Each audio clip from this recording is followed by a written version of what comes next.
How long does it take to let go of something? An instant. Were you ever scared of the dark? I was. Yeah. And one day I just woke up and I wasn't scared of the dark anymore. Now, some people say it takes years to get over something. It takes years for you to be ready. Right, right. But the letting go of it happens like that when you're ready.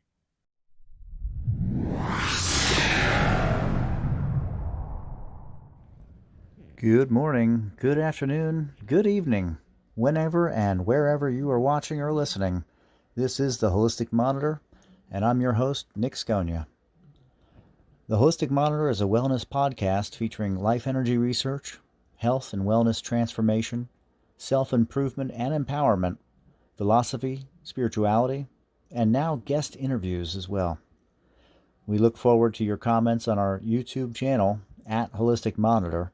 And you can also listen on the go with us at Spotify, Amazon Music, Apple Podcasts, and more. And with that, let's get today's show started.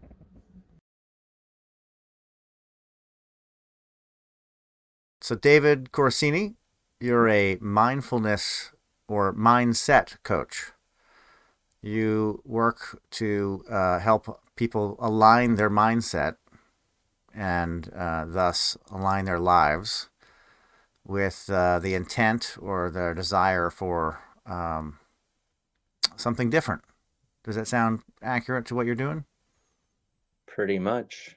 Okay. I would say if I had to boil it down to a sentence, is I align the mind with the soul. Hmm. Okay. So you look to find the soul's purpose, maybe, and not necessarily what someone thinks their purpose is. I believe everyone's on a journey, Mm-hmm. so depending on where they're at is, a little bit different. Right. Although with all my clients, they do find their soul's purpose. Mm-hmm. Uh, and, you know, your purpose for the long run, you know, is all well and good, and yet you still have the right now, right? Right. So boiling that down into what does that mean right now? So Right. Not it finding so someone not finding their purpose in the moment, thinking it's somewhere in a far off distance as a goal, so to speak. yeah, or That's both, kind of what you're looking to do is drive people towards their inner purpose right? in the now, in this moment. Okay, that's So knowing fantastic. what it is, knowing what the outreach is, right? And then also boiling it down into what am I doing right now? Mm-hmm. I've actually noticed a lot of people in the holistic space and the spiritual space that go down the path of searching uh, are in a constant perpetual searching or Yeah. and they haven't their beingness hasn't caught up to their knowledge. Right. Right. And they're constantly in this, I'm here to help the whole entire world. Yeah. But cool. You got to help yourself and you got to do something right now. Because a lot of times, even if I don't want to say you've reached awakening or enlightenment, but let's say there are different levels to it and you've started to become more enlightened and you get rid of a lot of pain and you're like, but I am my soul, I am not the mind or the body. Well, cool, you still have bills to pay, you still have family to feed, you've still got all these things. um so let's be enlightened and let's also create in the now things that we need where you can also create for your future. Right. Right.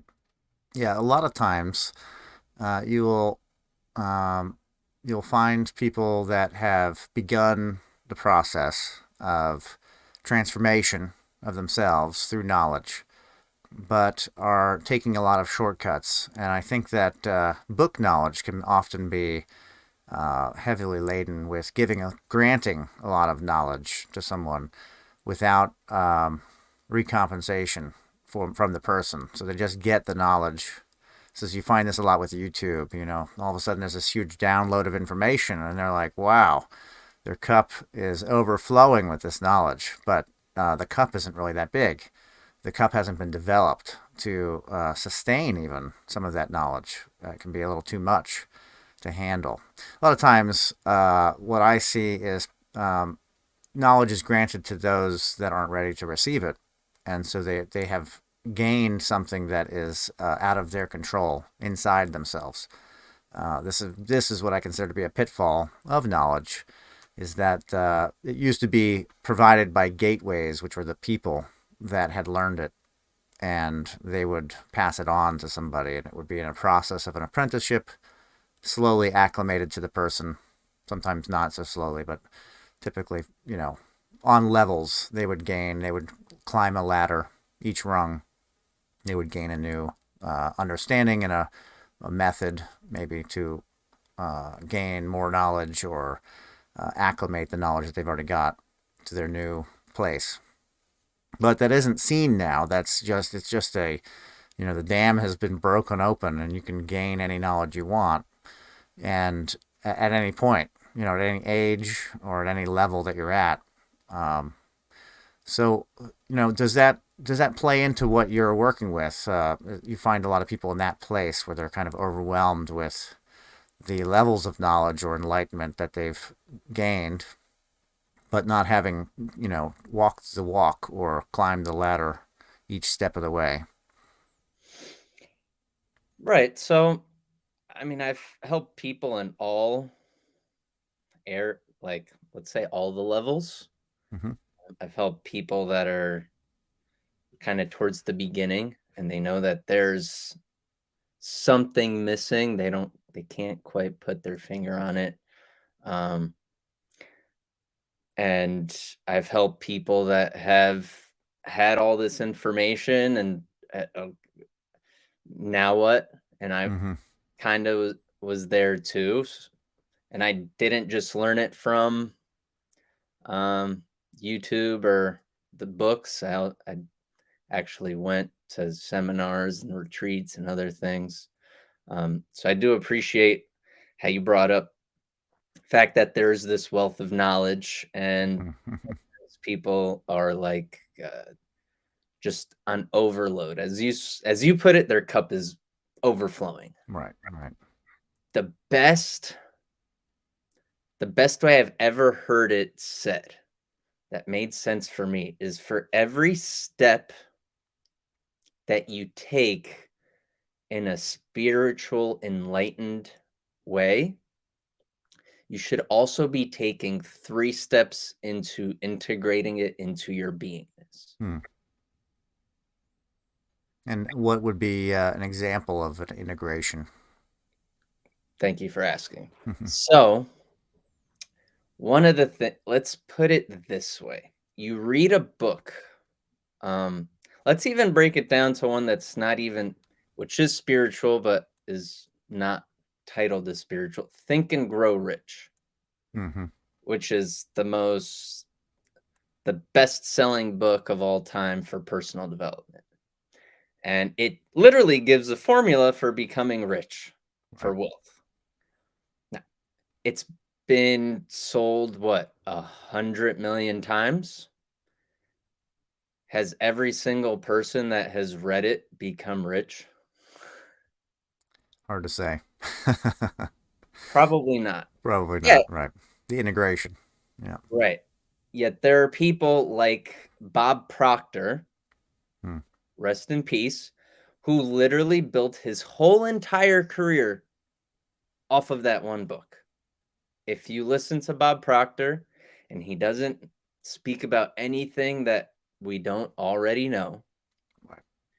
he takes all of those concepts that are fairly simple, and he broke it down and started to embody it.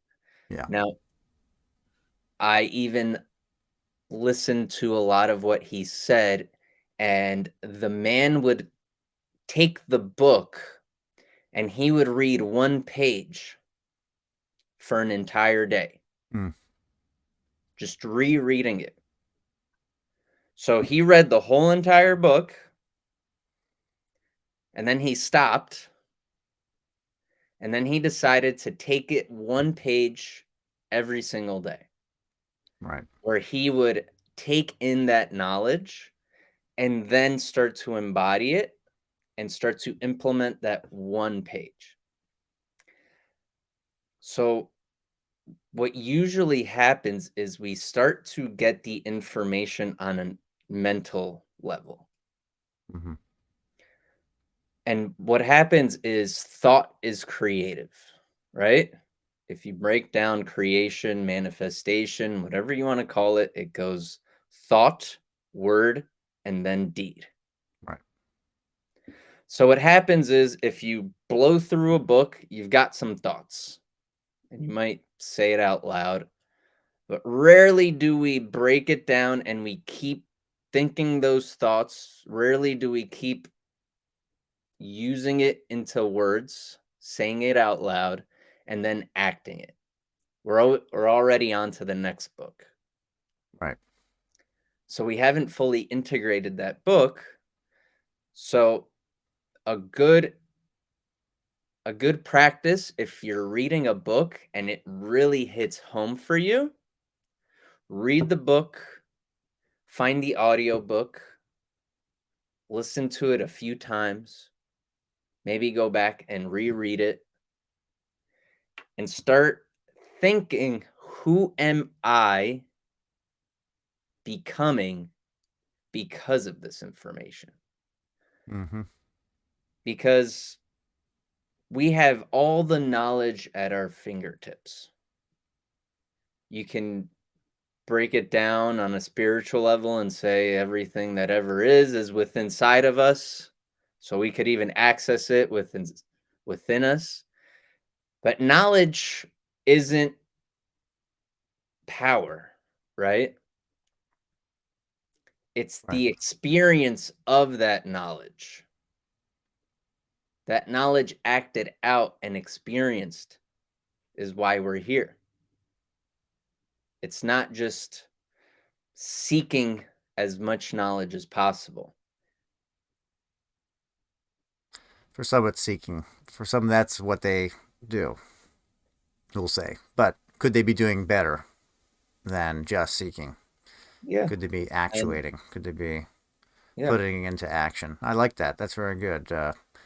And that that digestion of the knowledge on such a minute level of reading one page a day, that seems like it would be a pretty good process to really acclimate to the knowledge and understand, stand under that the wisdom, as it were. Now, in your process with you work with clients, they come to you at different levels and stages and different places in their life, or different intents and purposes for their outcome, perhaps. Is that a typical mode that you work with? Is to work with to really examine carefully what they're bringing in and to begin to speak that new reality that they want to become part of their world? Yeah. I'm glad you asked. So I believe in like activating and unleashing people's potential. That's my purpose. And I believe there are 4 steps to activating your potential. Most coaches, very rarely do I meet people where they, let's say, teachers, coaches, mentors, gurus, whatever it may be, that hit upon all 4. Mhm. Usually, a good example of this is I call it the Oprah effect. Now, I love Oprah, and we're here on the Holistic Monitor. I think she's single-handedly raised the consciousness of this country. She's fantastic, all that she does and all the spiritual teachers that she's given a spotlight to and has Right. allowed to amplify their voice. Incredible. Mm-hmm. Now, this woman has all the best personal trainers, nutritionists. She's got a personal chef. How many times has she set a goal and achieved it in the context of her weight, the context of health, right? Mm-hmm. Dozens, over a dozen times. Right. And yet she's reverted back. Mm. So normally what people do is they set a goal. They come up with a plan and then steps to doing it, right? Like focusing on that plan. But what they miss out on is releasing the limitations we've have that Mm. have gotten us to that situation to begin with. So I actually break it down, and the first step for me for activating your potential is releasing the limitations or quote unquote baggage Right. Right. that one may have that has gotten us to that situation. Because maybe you can set a goal and achieve it and then self-sabotage yourself, right? So Right. first is releasing that. Number 2, I don't even like to call it setting a goal. I call it creating a new future because I Mm. do goals in 3 parts. I'll break it down in a sec. The third step is strategizing. So coming up with the strategy, coming up with the plan on how to attain those goals, how to become those goals. And the fourth step is focus, focusing on that strategy, on that plan, and also focusing on the wins. Because Mm. a lot of times people forget, they keep looking at, well, look at how far I still have to go without looking back and saying, wow, Mm-hmm. I've Right. come very far. Yeah. And that does 2 things. It reminds you of what you've done, and it also gives you that hit of dopamine. It gives you those feel good chemicals. So you're actually starting to rewire and retrain your mind to do those things, to keep going. And the more you see where you've come, how far you've come, the more your mind is like, okay, we're doing this. Right. And I'll get into the 3 parts of the goals I create because most of the time people say, I want to have this. So let's break it down easy. And let's say there's a kid out of high school or kid in high school and says, you know what? I want in my life, I want to have 5 houses, 10 cars, the best life possible. Um, okay, in order to have that, what do I need to do? Well, I need to make a lot of money.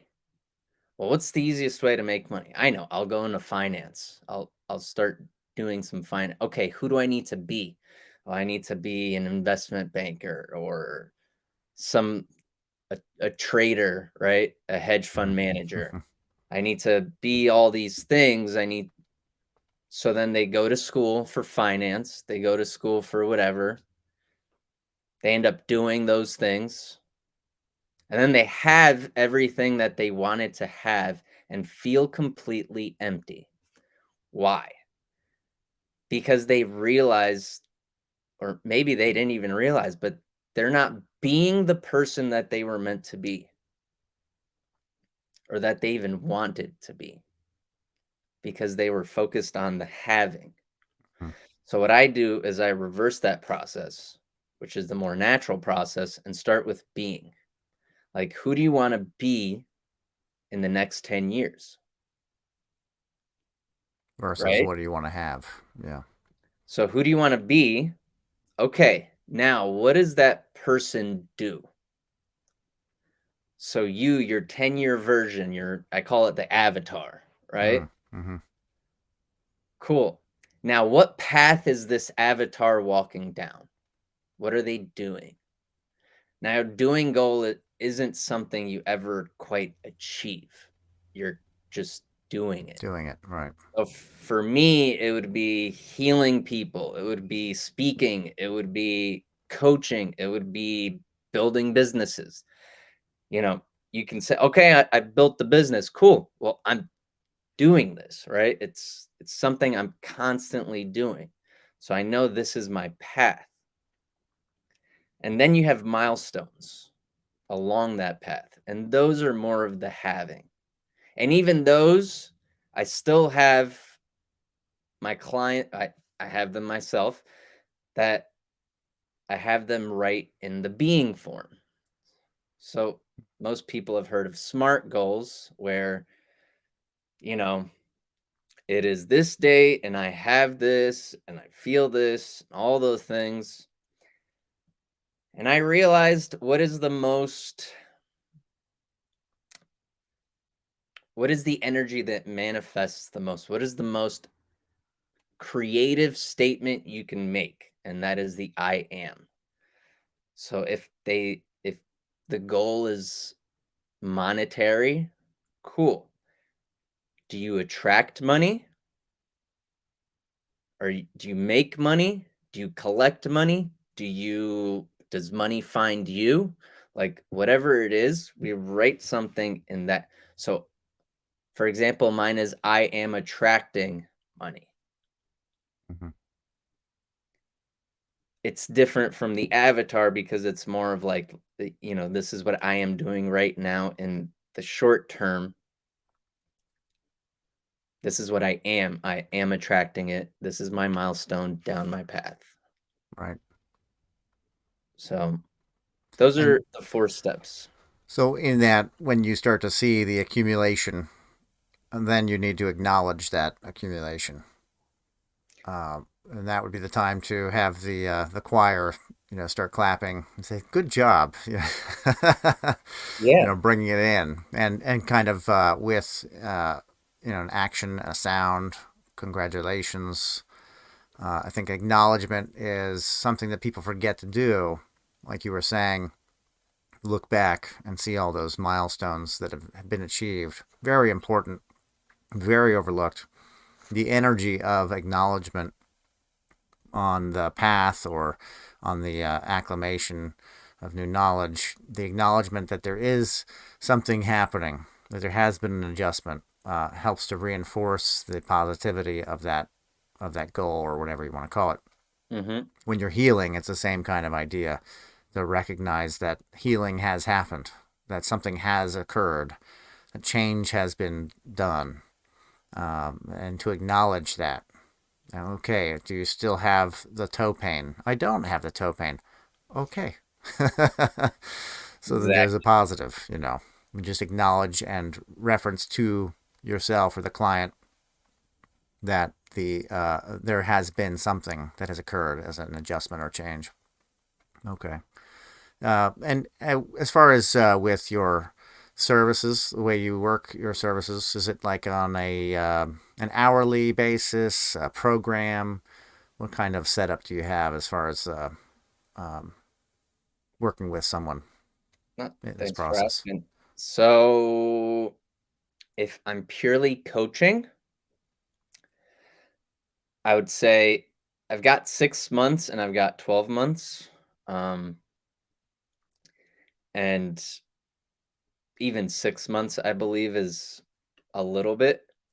Uh, 1 year, you really start to see results, um, because growth isn't linear, right?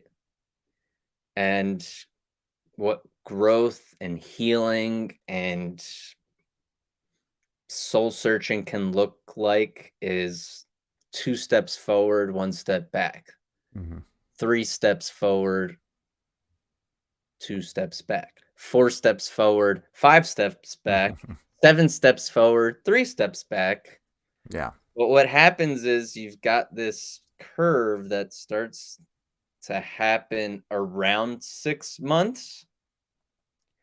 So I've coached people like up to 6 months and they started to see results, but then like afterwards it starts to really Yeah. grow because, you know, part of my purpose and vision, and I'll just tell you what it is, it's to demonstrate to the world that human potential is limitless Hmm. and guiding people to unleash their potential in through self-sustaining and long-lasting transformations. Now, to have a long-lasting and self-sustaining transformation, the best is working together for a year. Um, and the way working with me purely on coaching, because I do also do business consulting, where it depends on the business, right? Right. Right. Uh, but when I'm coaching somebody, in the very beginning, we actually do tons of healing, right? Like what I said before, you've got to release the baggage and the limitations because I believe we take our potential and we confine it into this cage. Hmm. We confine it, we imprison our potential. So I start off all of my coaching with a breakthrough session. It's it's what I call the premier holy shit package of Yeah. of personal development, where I've learned tools, I've developed my own. Everyone has their own model of the world, right? We all have our own lens that we see the world through, our perspective. Right. So it's what allows me to go into your mind and start to see the world from your point of view. Hmm. And by doing that, I can start to see the patterns you're running. I can start to see the limiting beliefs you have. I can start to see, and by the way, limiting beliefs, we can have like a wide variety. Oh, At the yeah. very core of them, they all stem from like one main thing. We all have Right. one thing that gives fruit to like all the other things. Yeah. So what we do during this breakthrough session is I go in, I see the patterns you're running, aka why you are where you're at, and I see the limiting beliefs. I see whatever has happened through your childhood, through your life that's been traumatic and all this, and you don't have to relive it. We get to the core problem in any area of life, and then we go through a whole healing session where you let go of a lot of repressed emotions. And then we go in and we heal that bigger problem that has given life to all of this. But what happens is usually your patterns you can start to interrupt, but patterns still hold momentum, right? Your patterns are your habits. Your patterns, you've been running these patterns for years on years on years. Right. What I see with in the spiritual community, and they expect to go to one thing, and this kind of goes back to what we were talking about where you can take that step spiritual awakening. You also have to take 3 steps in embodying it. Right. So patterns have momentum. So it's like during the breakthrough session, we put a huge brick wall in front of a freight train and it starts to slow down, but it's still Yeah. got momentum. Right. And that's where the coaching comes in. Hmm. Okay. Interrupting that old pattern and then installing patterns that serve rather than limit us. Right. And so you say not having to relive the experience Mm-hmm. or the trauma that might have started a process or a chain moving forward, a chain of Mm-hmm. events, as it were. Um, but going back to it Yeah. or So finding it and accessing the emotions that are trapped within that moment, right. but not Now, having to relive it. Would you say correct. it's almost one and the same to be experiencing the emotions in a sense? You're not reliving it as in you're doing it all over again, but your review of it from a different position in the future, seeing and experiencing and releasing those emotions from that trapped trauma in the past. So what I do is a little bit different than um like inner child work or a lot of stuff where you're like, talk to me, tell me what happened. First of all, most of the things that are limiting us happen before we can remember. Right, right, So it's actually deep at the subconscious. And what one of the things I do is I deal a lot with those subconscious call them repressed memories, call them just memories you wouldn't remember. right. One of the memories I released, I was 3 months in the womb Hmm, because we can actually get if our mothers have an emotional reaction, a huge traumatic experience, we are actually getting all of that energy, yeah, right? right. So I remember asking my mom afterwards. I was like, "Mom, what happened when I was 3 months in the womb?" She was like, "Oh, that's when I left your father."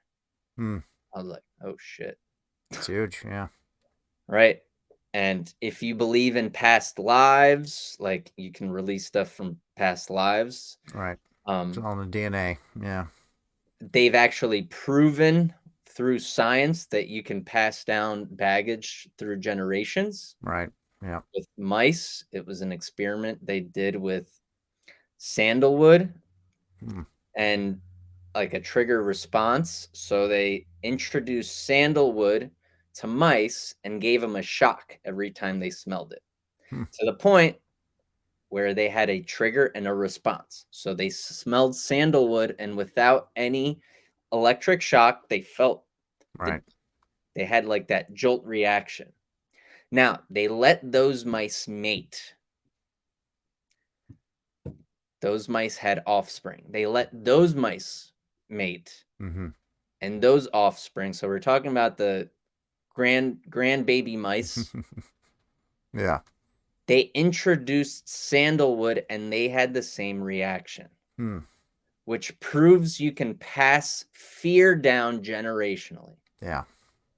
An So electrical charge. Yeah.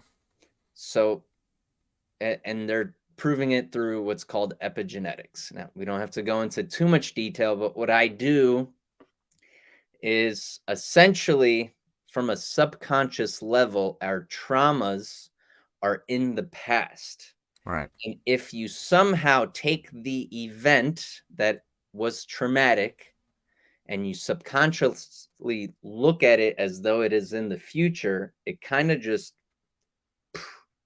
and you Hmm. don't have to relive it to release it. Where most of healing practices I've experienced were reliving it, really feeling all of that. Well, I mean, I know I have a friend that's gone through the same healing method who whose father brought her in a like one of those cults Hmm. Mm-hmm. that were, where women are kind of like sex slaves. Hmm. Okay. Um So I don't have to go into too much detail. All I need to tell you is that. Yeah. So Right. imagine your father kidnapping you and you're getting taken advantage of from multiple men. There's Right. Right. a lot of trust issues and everything else that stemmed from it. Going through this, she was able to release it without reliving it because that is a lot of traumatic experience to relive. Yeah. Yeah. Yeah. That and a lot of therapy you find that's what they do is have you go back and speak to it or relive it, basically to go through it again, in a sense, to which try and sometimes, discharge the electricity of it, right, which sometimes can make it worse, make it worse, right? right? 'Cause Recharge it, you know, if in our it's like practice. visualization. Yeah, If yeah, you believe visualization can help you achieve results, right? Well, if you're visualizing what has happened before and you're reliving emotionally, mentally, spiritually that event again, yeah. it can amplify, You're recharging it. You're right? making a connection, basically, a spark. Neurologically, it Yeah, is connecting those neurons again. right. So you put it in the future. You put the experience in the future You and just view it from a you go before it. you go before it. Okay. You go before it, and if you're higher and farther back, you're technically detached from it. Right. And the subconscious, once it realizes, oh, this event is in the future, just Hmm. So you nullify the charge by recharging what was there prior to the event. like you can't have anger in the future. Right. You're it what you're using is you're using the neurological programming against Against yourself. against yourself Against the trauma, for as your it own were. or for your own Yeah. benefit, Right. right? Against the charge.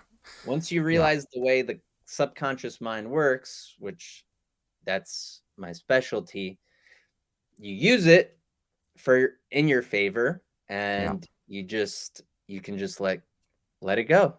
Yeah. Yeah. I That's will great. say this, people that come to me are ready. I would There's imagine.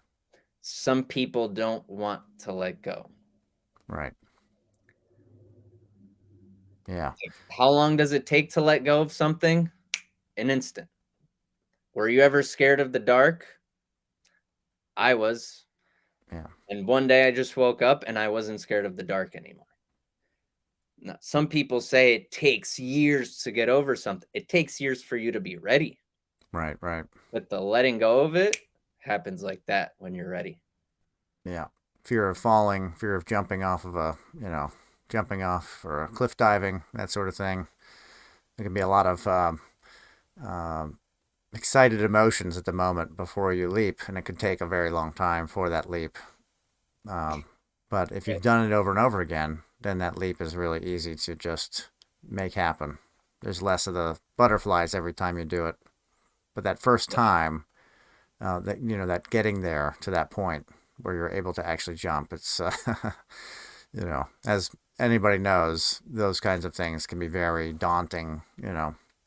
So it's that getting ready to be ready, in a sense. Yeah.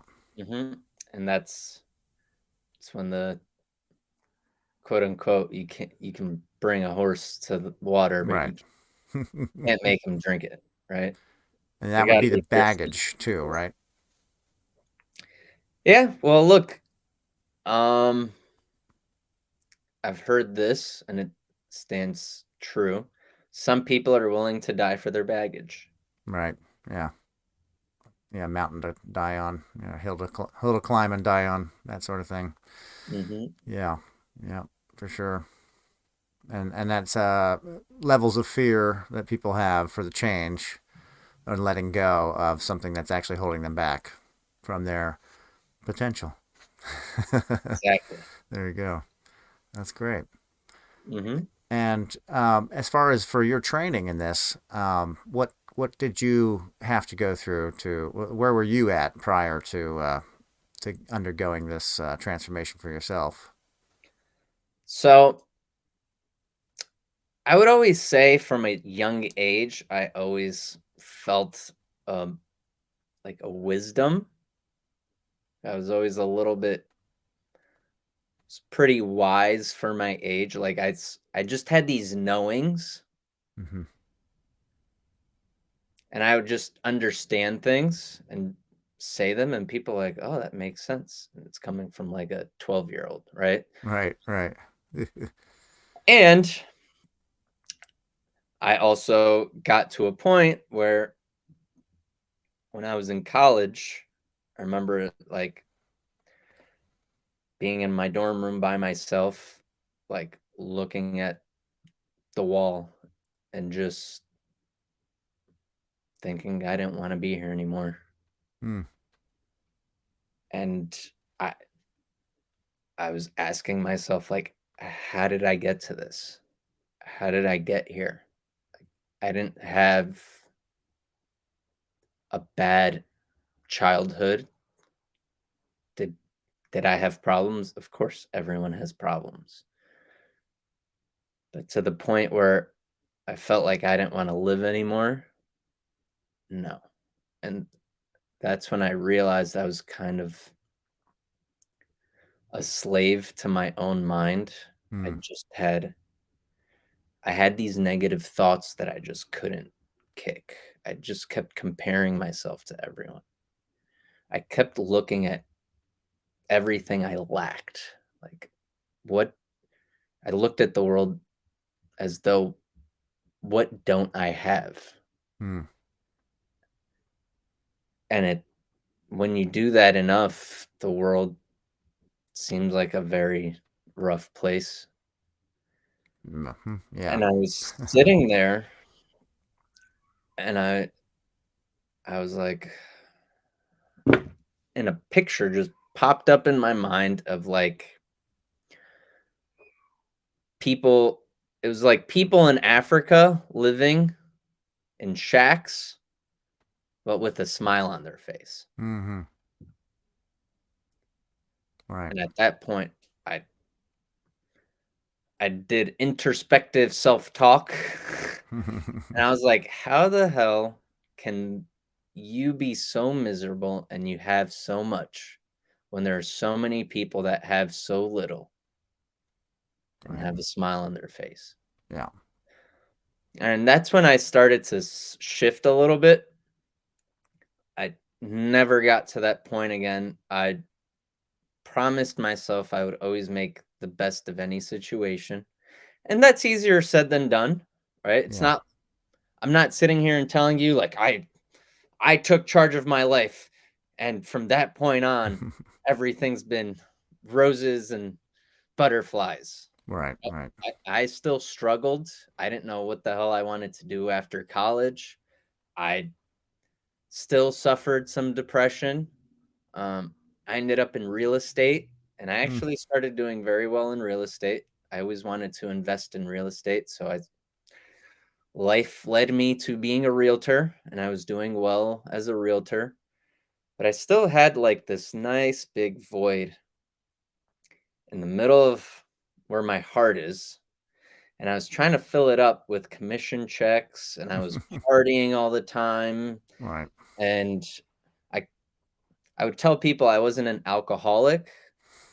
I was a social holic and I just Yeah. happened to drink in social settings. Like when I was by myself, I never drank by myself in the house. Right. I had so much anxiety, I couldn't be in the house by myself for over a day. You were out all the time anyway, so I yeah. I just went Yeah. out all the time. Right. So I had an excuse maybe to drink. Yeah. So I tried to fill it up with women, with partying, good times. Hmm. And then I still had this nagging voice of like, there's more, right? Like, you're not living up to your potential. And I was like, okay, well, it's my potential. Like, so that must mean I'm holding myself back. Why am I holding myself back? How am I holding myself back? And I kept asking myself that question over and over. And life brought me to a Tony Robbins event. Mm. Okay. Um, and you know, I love I love Tony Robbins. He introduced me to a lot of things. If marijuana were a gateway drug, I believe Tony Robbins is a gateway guru to Right. to For a other lot of people. things. Yeah, absolutely. Um, so it opens your mind up to different realities almost. Um, Hmm. Would you he know, be a mindset gateway? mindset gateway, spiritual Yeah. gateway. He Right. talks a lot about spirit and the soul and all that stuff. So Hmm. So I signed up for more of his events, and I was in Fiji for his Life and Wealth Mastery. Mm, And one of my buddies, Todd, that I met there, was like, "Oh my God, Dave, everything Tony does is NLP." And I was like, mm-hmm. "Oh, okay. Well, what the hell is NLP?" It's the secret, right? Yeah. "Oh, it's neuro linguistic programming." And I was like, Yeah, "Oh, well, what's that?" yeah, So essentially, the words we use program our mind, yeah, which, if you understand computer coding at any level, computer coding is essentially computer language. And when you're coding, you're inputting words to tell the computer what to do. yeah, At the heart of everything, that's the way our mind works. right, Now, if you think about it, it works in three ways. The words we use with ourselves, so all that self-talk, like, "Oh, you're not good enough, oh, blah, blah, blah." The words we use with others, so if you're complaining about how bad your life is, right, you are actually telling your mind this is how bad your life is. yeah, And the words others use with us. mm, mm-hmm. And we have two options at that point to accept or reject. Right, And if you think about a 6-year-old that's in first grade and the teacher asks a question, the 6-year-old is like, "Oh my God, I know this answer." Like, they're super confident. They raise their hand. The teacher calls on them and they're like dead wrong, right? The whole class laughs at them. And then a kid says, "Oh, you're stupid." right, Now, that kid has two options. They can reject that and say, "You don't know what you're talking about. I'm really smart." And a lot of times, those words are accepted right, yeah. It's the because acknowledgement. Yeah, the acknowledgement of it, and that's what turns into limiting beliefs. That's what ends up being your self-talk, mm-hmm. right? So then when we were talking about, you give it more charge, you recharge Right, it, you start to build. What neurologically happens is neurons start to fire off between each other, and you start creating those neurological pathways. And the more you say that stuff, the stronger they get, yeah, which then it fires off more, and then you see more in your reality. So I started I was like, if this man is coaching presidents and billionaires and the top athletes, and he's written over 5 best-selling books, and he's mm-hmm. impacted 50 million lives, there's got to be something to this NLP stuff.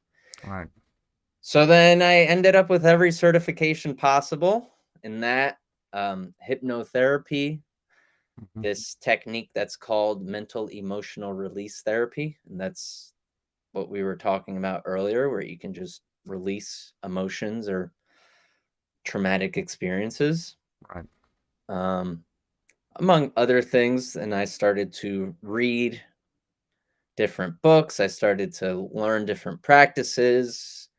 Um, I actually read a book on shamanism and then performed a shamanic ritual mm, somehow, mm, just purely off of intuition.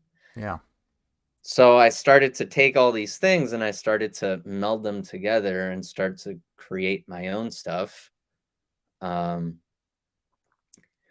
and I that void that I had, I got to the root cause of it. And, once I did, I just released it. So from that point on, I started to feel more fulfilled. Um, and I also realized that all that pain I had gone through just led me to my purpose, right? mm, And a mm-hmm. lot of times our pain does lead us to our purpose. There Right, is a purpose in pain. Hmm. Yeah, that's great. So you really delved into the subconscious world, so to Hmm. speak, and the triggers and mechanisms and the way that things work. Um, Hypnosis, NLP, and that kind of formed your practice over time, kind of absorbing all of these things and created your what you call your program. Um, Yeah, and your program is so in that regard. Then your program is very versatile, depending on who you're dealing with, who you're working with, and no matter where they're coming from, because you're dealing with a basic human reality, as the way people are set up mentally, absolutely. emotionally. Okay, yeah, that's Uh, fantastic. I'll, I think coach has been used very interchangeably as of Mhm. late Right. because I believe there are trainers, I believe there are mentors, and I believe there are coaches. Yeah. And I think the term coach is being interchanged with trainer and with mentor, Yeah. where it's actually very different.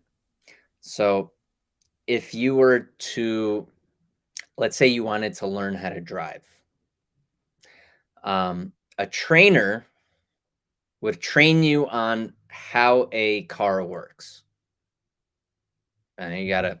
to take that training and start driving. Right. A mentor tells you, well, this is how I learned how to drive, and this is how I drive. Let me show you. Mm. A coach gets you into the driver's seat, sits in the passenger seat, and says, okay, let's find the best way for you to learn how to drive for you. Right. Mhm. So you probably want the training in that regard. Well, Somebody to tell you hit the gas and you at that's the least want brake. a coach that's been trained in how the Yeah. car works. Right. Right. And there are some coaches out That's a there good that point.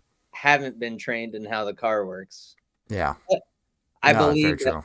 everyone's on their own journey, and sometimes the best way to cause us to awaken or to learn things is to cause others. Yeah. So, there's no one way,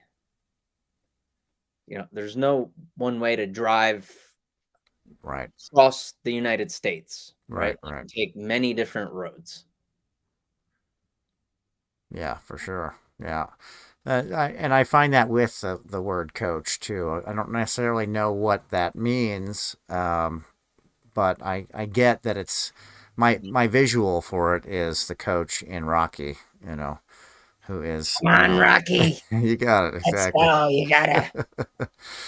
Encouragement to do your best. And I think that that's a great thing. I find that, and like you said before at the beginning, that it's people that are already on a path that are kind of, they're having a desire for that goal, for that change.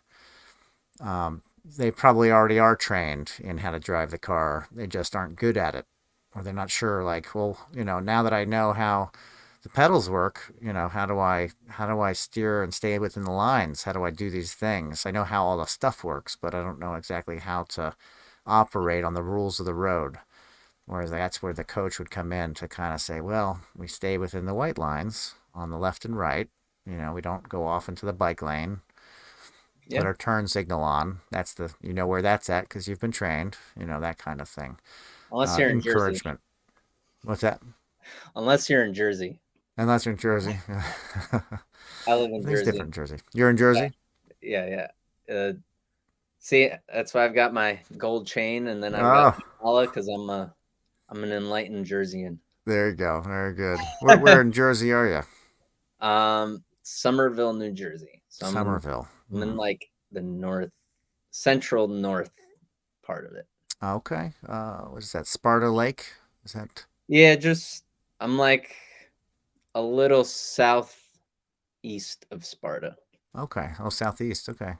It's closer to the city, I guess. Edison. Uh, Yeah, closer to era. Edison. Okay. Mhm. Used to do a gem show in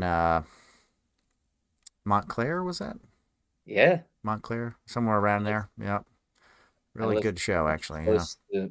I lived in Bloomfield for a Okay. time. which is right next to Montclair. A lot going on over there. A lot There going on. is. Yeah. Very It's an active. interesting place where you've got there is there are a lot of people that are becoming more awakened. There's a lot of spirituality, a lot of, you know, spiritual practices, Hmm. Reiki, yoga, all the things. Uh, it's just a faster moving. Yeah, right. The area is very, yeah, Yeah. I mean, in my, on the map, it looks like it's part of New York City. You know, you're just like, wow, it's just I such a call huge it I call it sprawl. the sixth borough. Yeah. That's Yeah. great. Um, One of the things I like about that area actually is you're very close to what people don't realize New Jersey has, which is mountains and you know, access to the Delaware River gap, water gap, I guess. yeah, Just amazing trails out there and real dense nature, you know, yeah, real close to all of that activity. You know, it's actually, you know, very easy to get away from the city life or the busyness. right. Yeah. So like I have a great downtown I can walk to, and it's got a train that I'm about an hour away from the New York City. Mm-hmm. And I'm also, one of my daughters goes horseback riding, and we're 15 minutes away from the horse farm. Yeah. Yeah. Yeah. Jersey is the Garden State. Yeah. It's the Garden State because there's a lot of green and a lot of Yeah. farms. Um, and South Jersey is a completely different state. You can actually Yeah. hear people speak with a southern accent. It makes Mm. absolutely no sense. But Yeah. it's an interesting place, and you can be an hour away from the beach. You can be Right. within an hour to New York City. You can be within an hour of tons of different mountains, within an Right. hour of, as you said, the Delaware Water Gap, a Yeah. huge river. You can be within an hour of huge lakes. You can Yeah. be within an hour of essentially anything. It's actually everything is very accessible, which is Accessible. pretty Right. awesome. Yeah. Yeah. Definitely. Very cool area. And you know, I love the Catskills. Keep going north. You know, Mhm. Close to just there. amazing. Yeah. Within an hour to the Catskills. Within an hour. Yeah, it is a good location. Yeah. I'm where I'm at. I'm a little bit more decentralized, so I think it's 3 hours to everything. You know. Fair enough. But yeah, that's great. And New Jersey has a lot going on, Yeah. and definitely having that access to all these resources is definitely a positive. Do you do most of your work on the computer or in person? I've done both. Uh, you know, some of the especially for, when I talk about the session before coaching, that s- Yeah, sometimes in person, when you're doing, you know, weekly coaching calls, right. it's it's easier to just hop on a Zoom. Yeah, for Uh, most people too. Yeah, it makes it more efficient. Uh, Otherwise, and the healing part, I would say the proximity, there's a little bit more to be said about it. yeah, Coaching calls in general. I mean, I have clients that are out of state, so yeah, it's not a big deal. yeah. And time zones and all that fun stuff. I made sure I've done work with people in Europe, and the time difference is a little bit annoying, Yeah, it's but tricky.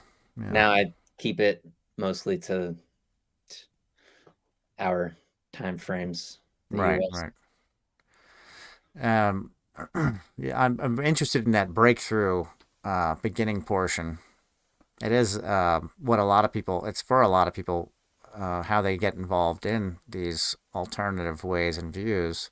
Mhm. They have some sort of breakthrough, that spark that you know, changes their trajectory or their view of the world, their perception. Yeah. Um, Are you utilizing any kind of substances in that, or are you doing Use pure?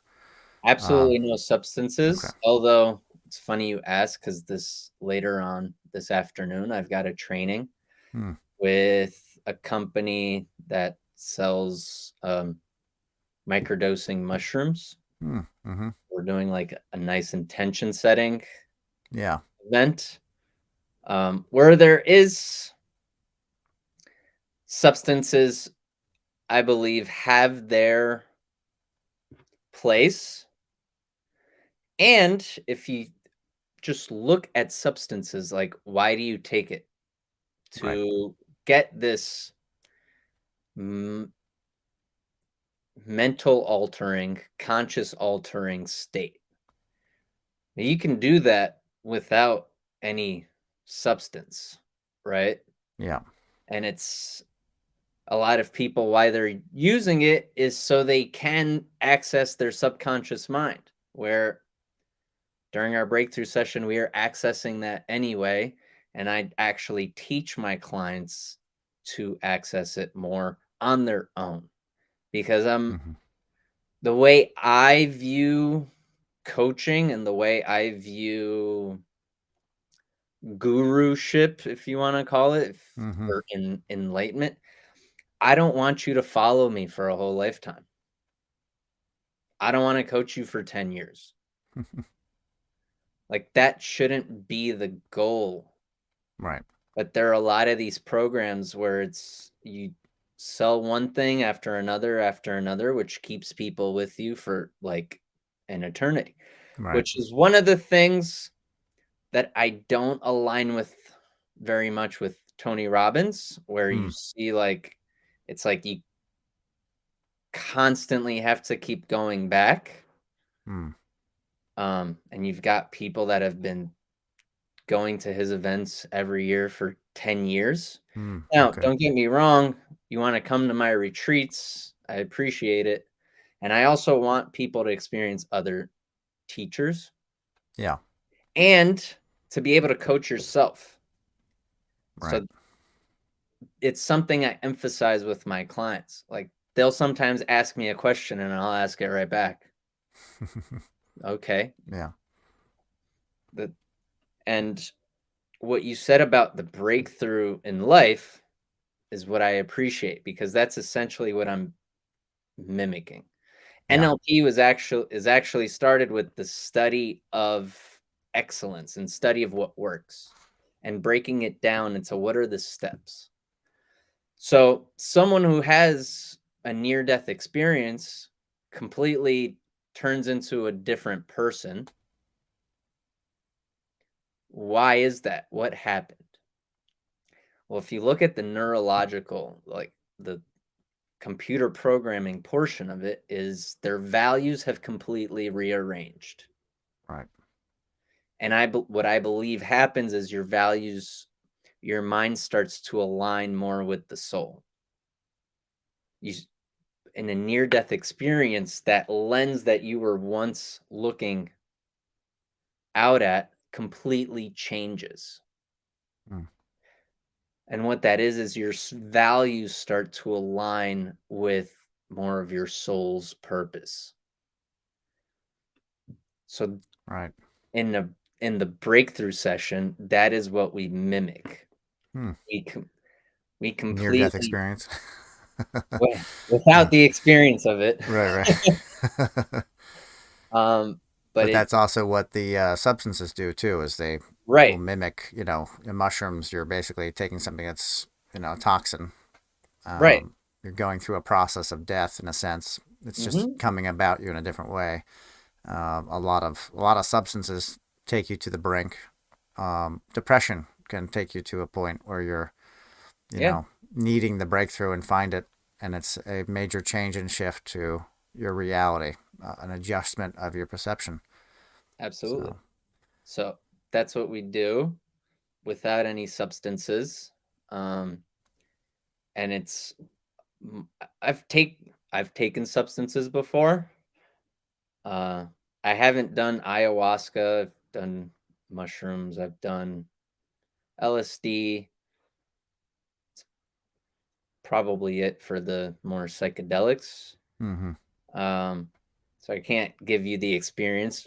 And I also know people that have done ayahuasca a dozen times, and you're wondering if are you just going because you don't want to embody. Like, Mm-hmm. Right. I believe the easiest part is going through that. The hardest part is integrating and becoming it. Yeah. It's the 15 minutes that you get that you're like, with a DMT trip or something like that, that's really quick, fast, and furious. Mhm. But the lifelong journey is the true test. And I would say you're right. That a lot of it falls on escapism more than it falls on gaining something beyond the momentary change. Right. It's more just trying to Spiritual get away from what bypasses. they're in. Yeah. They're spiritually bypassing doing the actual work. Yeah, right. It's like, oh, I've got this, my relationship is in shambles. I'm going to go do ayahuasca. Well, have you taken ownership of it? Right. Everyone's throwing around the word empowerment Hmm. nowadays. Mm-hmm. Have you ever broken down empowerment? Hmm. Because M is in, so it's the power within. It's Right. within you. Yeah. Ayahuasca isn't the power, you are. Right. Mushrooms aren't the power, you are. DMT isn't the power, you are. DMT is not going to do the work for you, and it might show you have these triggers. Right. It Yeah. may. Now, during the breakthrough session, we let go of stuff that, like the charge behind it, right? Like Yeah. you won't feel that charge. You won't feel that anger anymore, that sadness, that fear like you once did. That doesn't mean you've done the work. That Right. doesn't mean you are in a place where you are taking ownership, where you are functioning from a place of power. Right. And that's where the coaching gets you back into your power, reclaiming that power, because I believe society has taught us to relinquish our power. Mm-hmm. Right. Yeah. Let somebody else handle it. Well, isn't it easier to take someone else's word for it? Mm-hmm. Or That's take a what pill. religion is. Right. People don't want to take the time and the ownership of, well, what is my relationship with God? Right. What is right and what is wrong? Yeah. It's relative, isn't it? Yeah. Yeah. Yeah. Yeah.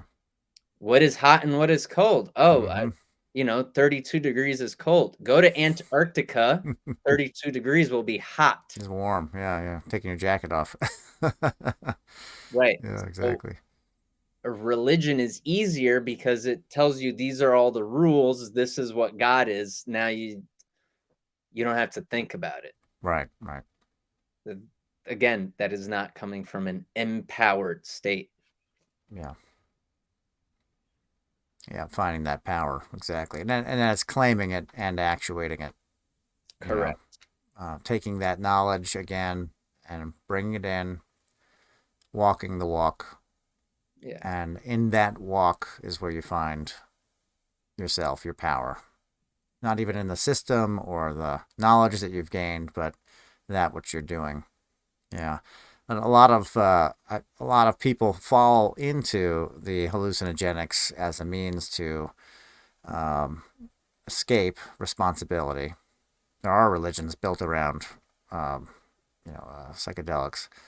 Yeah.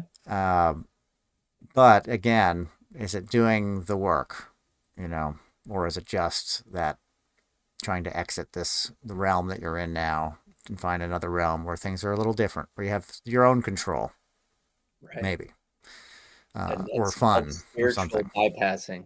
Spiritual bypassing, yeah. You're bypassing the problem through spirituality. Right. You're you're like, yeah, see, I am doing the work. I went to this retreat. I am doing the Right. psychedelics. I meditate.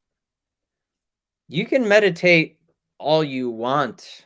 It does not mean you're creating Right. intentionally. Yeah. Yeah. I think that tribally, you'd have a orchestrator, a shaman that would bring the tribe to do ceremonies, and the ceremonies would happen seasonally or very rarely. It wouldn't be a an everyday occurrence or anything like that, or but that would be for everybody, if that was the path that they were taking, or if they needed Mhm. to find something or a vision seek or something like that. Um, I think that in the Mediterranean, there was a practice as well that was very similar as culture and civilization and population grew. That the this would become a once in a lifetime experience where they would go through and they would have this breakthrough event as a society. The Oracle of Delphi, I believe, was part of that. I'm not positive, but they would have a ceremony, and I believe most of the old philosophers went through it. I don't think that they went again and again and again.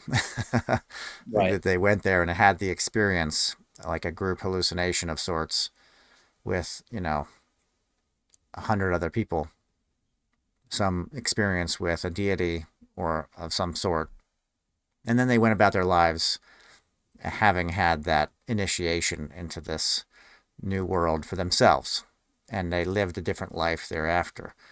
Uh, Not that it's necessary, but I think that that's just how culture adjusted it from a more tribal aspect to a larger societal change and shift. Um, Absolutely. you And know, it, there's something to be said about shamanism, how it popped up everywhere in the world. I yeah, mean, it was in Australia, like it was in North America, like it was in Africa, like it was yeah, in Russia, right. And it's very but they similar. didn't speak to one another. Like Right, right. it came about naturally. So there's something to be said about it. Yeah.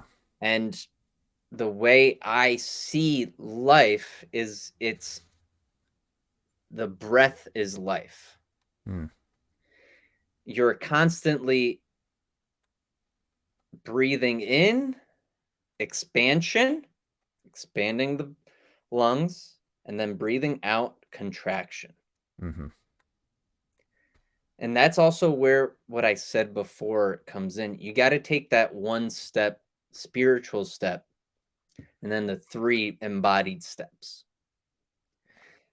Those, like the way they did it seasonally, was you had the spiritual step, and then you had a whole season to embody it, Right. right? We do have summer, fall, winter, spring. There are seasons just like there are seasons to our life. Mm-hmm. And I know in my life, once I got hooked, I went all out on just learning and more discovery. And then I was like, now where am I at? It took Right. me a long time to catch up. It took a long time to catch up, to embody, to Right. be now, because knowledge isn't beingness, Yeah. right? You have knowledge. Then what do you do with that knowledge and who do you become because of it? Yeah. Right. So it's a constant, you expand your awareness and then you have to contract it back into yourself. You're constantly breathing in, you expand the knowledge, and then you breathe out and you bring it back in. And you got Yeah. to make it whole. Yeah. Part of the person, part of yourself. Mhm. Embodiment. And I find that a lot of times what we're learning in that overwhelming time period can also be just refuse, just, not necessary, because it's that overflowing portion, it's not getting put in. So it's almost a wasted effort, which is where it goes back to reading one page at a time. You don't want any parts left out, you know. You want to really just take the time to let it all come in. And like you said, it can take a really long time, depending on how much you digest, to really bring it in, you know, because so much of it can get lost. And then the interpretation can get swerved based on your own perception at the time. That if you didn't acclimate, I remember reading some books and it would say, if you haven't done this yet, stop reading until you have done it. And then you kept reading. Of course, Yeah. when I was younger, I would actually stop, and I did I ever read the rest? You know, did I ever get back to Right. that book? Because I wasn't going to actuate it. I just wanted to learn. I just wanted to absorb. And if it told me to stop, I would stop because I thought, well, I better not go on. I better not keep on that. But then, did I finish? Did I do what it said to do? That's the question. Did I Mhm. ever get back to that book? Um, no. No. But was it important? Maybe in the moment it would have been. But that kind of, I put that in the bin of something that was a potential path, a place that I may have been going, and one that didn't stay, didn't reside. The knowledge there though is that I did go through. I hit a barrier. I stopped. I have the knowledge of the action of what I did, but the knowledge that I was partaking in um, didn't reside. Right. It wasn't as important as my action within the steps of how I acclimated to what I was gaining as far as knowledge, the actual process of learning, rather than busting through and reading through all the way to the end, even though it told me not to. I would stop and not read it. You know, a half-finished project in a sense, right? Yeah. Well, sometimes that's why we have free choice, right? Free Right. will. Yeah. And, in my theory, my philosophy, maybe you weren't meant to finish that book at that time. And maybe the act of not finishing it and then going through all that has brought you to being at cause Mm. of, okay, I was doing this. I was just reading for knowledge. I wasn't Right. reading for the practice of it. Right. So maybe if you had done all that stuff, and maybe if you had continued reading those books, um, maybe you wouldn't be able to relate to your followers as much, relate Right. to the listeners, where listeners are like, "Oh shit, I do that too. Yeah. I actually just did that with my last book." Right. And causing them to expand that awareness, and in telling your story, helping them also realize it's gotta be brought in. Right.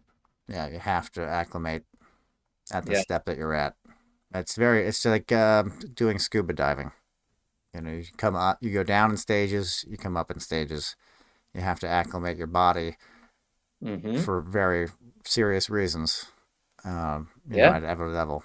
At very known levels, too. It's not like it's an unknown thing or something that you should sense. It's, a very good awareness that, like, I can't remember what it is, though, 10 feet and 30 feet, something like that, where Right, you and need to you'll feel stop. it too Yeah. if Yeah, you you'll feel don't. it. And um, and that's that's what a what lot of knowledge is, people too. are feeling. That was a great analogy. That's what Mm, people are feeling. They're like, they yeah. just it's not as immediate as, like, your head feels like it's gonna cave in or your Right. lungs are about to pop. Yeah. But spiritually, emotionally, mentally, they feel that way and they don't Right. know why. Right. Yeah, it's another analogy which is very prescient to the moment as with AI technology, where we are developing something that is going to be super intelligent, so it's absorbing tons and tons of knowledge, but has no guardrails to make sure that it stays on our side. That it stays aligned with our purpose. So we could be considered the body, and that could be considered the mind that we're developing. We're giving it so much knowledge, it's overflowing, and we don't even know how well it's overflowing. And the body's like, well, wait a minute, you're gonna bust out of my head here. It's too Right. much. It becomes too strong, too powerful, and it overwhelms the system. And AI is very much in the same kind of realm of we're just feeding it and feeding it and feeding it and training it without the the coach and the guides and the probably all the three, the trainer, the mentor, and the coach, to make sure that all this intelligence doesn't overwhelm the system as a whole. You find a lot of people get mentally tired from the digestion of knowledge, and um, I don't know that they get spiritually tired, but they definitely get mentally and emotionally drained from, high levels of learning. Right. It could be what you go through in your breakthrough courses, because that is a useful step for people to find a breaking point in a sense. But uh, to do it without a coach, it goes into a different realm. It goes into a realm of unguided territory where you don't know exactly what the outcome will be if you're absorbing all these YouTube videos and you're overwhelming yourself with emotions from what you're seeing. If you don't have somebody there to actually help you along and say, look, positive, I should say, you don't have somebody there on a positive aspect to guide the information as it goes in, um, that could be detrimental, could be very detrimental. Yeah. And going back to what you said, I mean, you could watch a YouTube video, I can watch the same YouTube video and we get Mm-hmm. two completely different lessons out of it. Right. Yep. Um, Absolutely. so how are you also digesting that information? And even going back to what you said about AI, I believe as a society, as a collective, our technology is evolving probably faster than we are spiritually. Yeah. Um, where we've got to be careful and we've got to be evolving spiritually as much as we are technologically, um, or as mentally, right? Mm-hmm. Yeah. Uh, because I see it being used a lot, and how is it going to affect us? We don't know. It's We gonna don't know. Yeah. be Yep. interesting. But yeah, using a coach is good. You don't believe you've got to want something to use a coach. Like Mm-hmm. if you're just in pure discovery, one of the things I do is also help people find their soul's purpose. Yeah. Um, and then you'll realize that once you know that, okay, what do I do with this? Yeah. Right. Where do we go from here? So what I would tell people, the listeners, what what is it you truly want? And maybe you want success in financial success, right? In career, success in relationships, success in health, success in spirituality. Ask yourself why you want that. And then go 6 more levels deep. Mhm. It's called the 7 levels deep Hmm. exercise. And start off with, why do I want success? Maybe let's break it down for in career. You might say, I want success for money. Okay. Why? And then you ask yourself, why is money important to me? Maybe you say, to pay off all my bills or to pay the bills. Well, why is paying the bills important?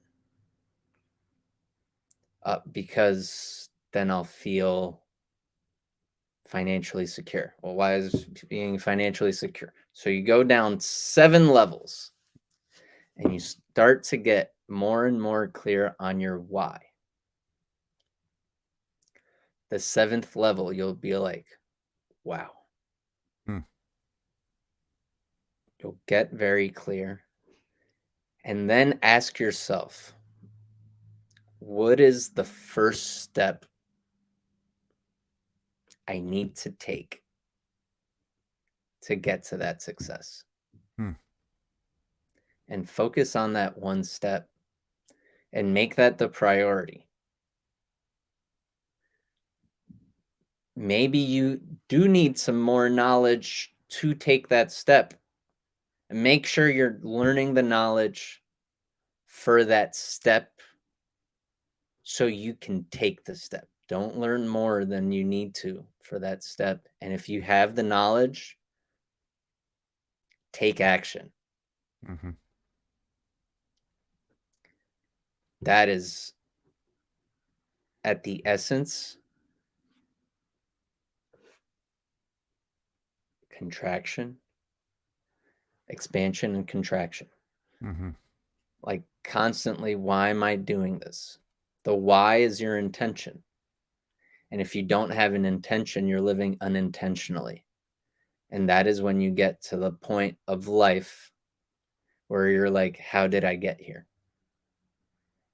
Because up until now, you've been living without intention. Yeah, that's great. Yeah, and that's what I'd say if somebody's delving deep into their own practice or their own study is to, get a coach. There's nothing wrong with accessing someone else's knowledge to help you along the way. So what you do is fantastic because it works with a very basic principle of ourselves. So at any step, you know, getting you on their side can be very handy. You Yeah. know, especially if they feel like, wow, I'm hitting something here. I'm hitting gold.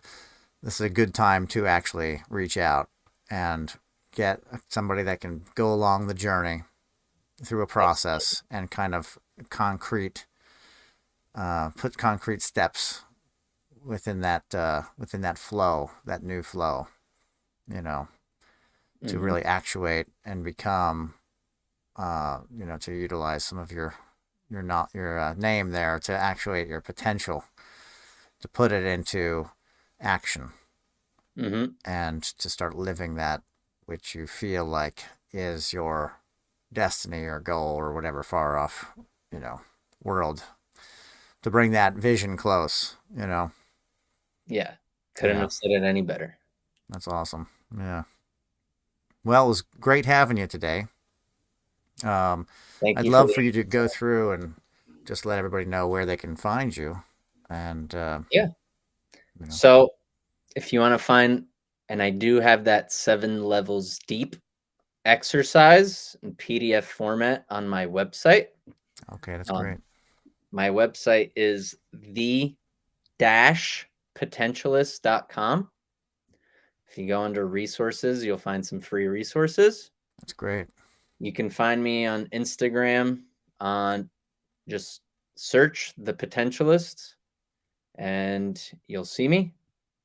Um, yeah. That's awesome. And I'll have on you linked in the description as well there you go. for that. And you'll get LinkedIn, Facebook. I'm just normal David Corsini. Okay. Awesome. Well, thank you again, David. Really appreciate it. Thank you, Nick. Thank you for the opportunity. And thank you all for causing yourself to be here and listening to this. And remember, you may have gotten knowledge from this. And now it's time to take that knowledge and put it into practice. That's fantastic. Excellent. Thank you, David. Appreciate it. Thank you. Take All care. right, guys. Bye-bye.